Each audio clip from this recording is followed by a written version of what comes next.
The Galactic Council had ruled the known universe for 3 millennia. 47 species bowed to their authority. Their fleets combined into an unstoppable armada that had never known defeat. When long-range sensors detected the small craft, drifting at the edge of the Kepler system, they dispatched what they considered appropriate force. 12 heavy cruisers, each the size of a small moon. Commander Vex studied the primitive vessel through the viewing port of his flagship. The craft was laughably small, barely larger than an escape pod, constructed from what appeared to be crude metals and powered by chemical propulsion. Its hull bore strange markings in an alien script, along with a circular emblem containing stars and stripes. Primitive beyond measure, Vex muttered to his tactical officer. How did such a backward species even achieve spaceflight? The alien vessel had been broadcasting the same message for 3 standard hours, repeating in dozens of languages. The translation matrix had finally decoded it. A simple greeting claiming to represent something called humanity and requesting peaceful contact. Vex had commanded fleets that conquered systems. He had overseen the subjugation of species far more advanced than whatever had built this pathetic craft. The humans would surrender immediately upon witnessing Galactic Council superiority, as all civilizations did. Open a channel, Vex commanded. Let us make this quick. The view screen flickered to life, revealing a single occupant of the human vessel. The creature was bipedal, standing roughly 2 meters tall, with pale skin and short brown hair. It wore a simple blue uniform and smiled. When the connection established, "Greetings," the human said, its voice remarkably calm. "I am Lieutenant James Parker of the Terran Scout Corps. I come in peace on behalf of humanity." Vex leaned forward in his command throne. "Human creature, you have entered Galactic Council space without authorization. Surrender your vessel immediately, and prepare for interrogation." The human's expression didn't change. If anything, the smile grew slightly wider. "I'm afraid I can't do that, Commander. I'm here on a diplomatic mission. Perhaps we could discuss terms for peaceful contact between our peoples." "You dare negotiate?" Vex's voice echoed through the bridge. "You pilot a single primitive craft against 12 Council warships. Your choice is surrender or destruction." Lieutenant Parker tilted his head thoughtfully. 12 ships? That's interesting. Our sensors detected 14, but 2 are hidden. Behind the 3rd moon. Good positioning, but you might want to adjust their gravitic dampeners. We picked up the signatures pretty easily. The bridge fell silent. Vex's tactical officer frantically checked his instruments, confirming what the human had impossibly detected. Those 2 ships were equipped with the Council's most advanced stealth technology. "Lucky guess?" Vex growled, though uncertainty crept into his voice. "Maybe," Parker replied cheerfully.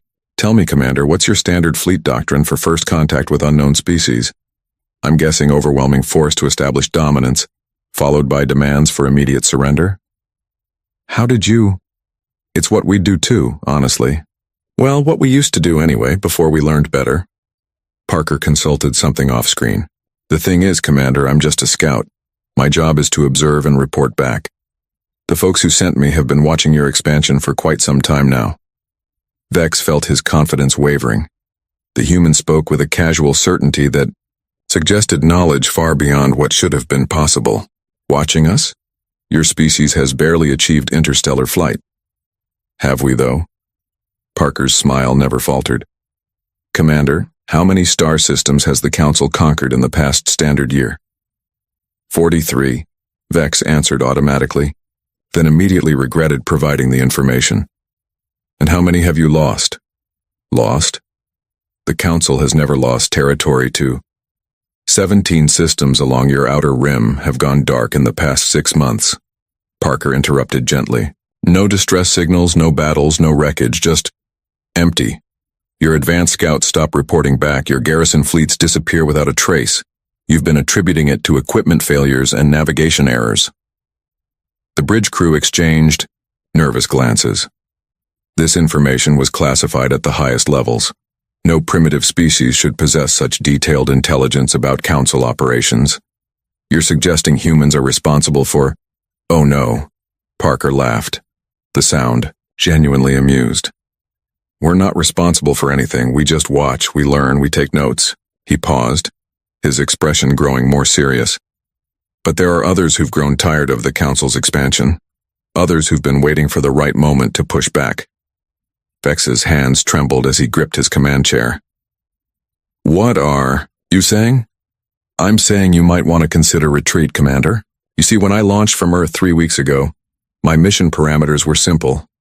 Make contact, assess Council intentions, report back. But about an hour ago, I received new orders. What orders? Parker's smile returned, but now it carried no warmth. To keep you here. Before Vex could respond, his tactical officer screamed in terror. The scanner displays showed impossible readings, massive energy signatures materializing throughout the system. Ships were dropping out of hyperspace by the dozens, then hundreds. Vessels of designs no one recognized, wielding technology that made Council warships look like children's toys.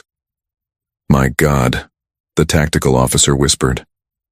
They're everywhere. Parker's voice came through the comm system with perfect clarity. Commander Vex, meet the Alliance. 47 species, you said? That's cute. We know of over 200 inhabited worlds that have been waiting for someone to challenge Council authority. They've been organizing for decades, sharing technology, preparing. The Council fleet's weapons powered up automatically, but targeting systems found no locks.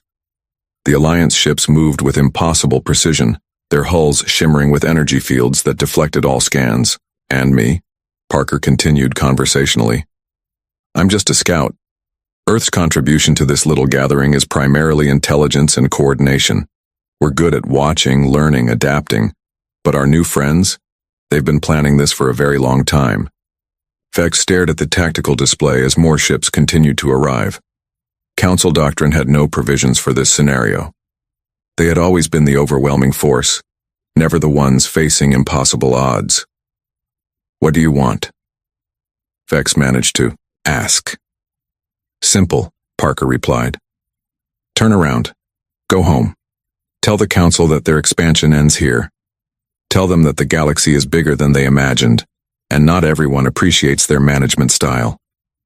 The lead Alliance vessel, a massive construction that dwarfed even Council dreadnoughts, powered up weapons systems that registered off the scale.